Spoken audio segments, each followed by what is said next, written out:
অজিতেশ বন্দ্যোপাধ্যায় স্মৃতি নাট্যোৎসবে এসে নাটকের দল যে আমাদের এখানে নাটক করার মঞ্চ প্রস্তুত করে দিয়েছে, তার জন্যে নাটকের দলকে আমাদের ভবনের পক্ষ থেকে অজস্র ধন্যবাদ জানাই। প্রথম নাটকটা দেখলাম, খুব ভালো হয়েছে।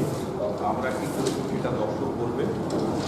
আর এই অজিতের স্মৃতি নাট্যোৎসব সফলভাবে পালিত হোক, এটুকুই কামনা করে